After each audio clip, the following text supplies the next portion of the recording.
watermelon. So ngayon naman, tatawa na tayo sa ating hard base. Kaya so, muna na po ng mote. Kaya so, muna na po ng mote. Tapos parating na po yung mga representative na hard base.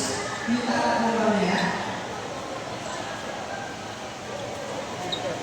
Yeah. Uy! Matala! Hindi ka nalaro? Hindi. Yan? Hindi yan. Ano ka lang, vloggeries? Oo, makulig na. Katakot yan. Baka malaglag pa to. Hindi naman siguro. No? Laglag yan. Ha? Laglag yan. Alalayan mo na lang.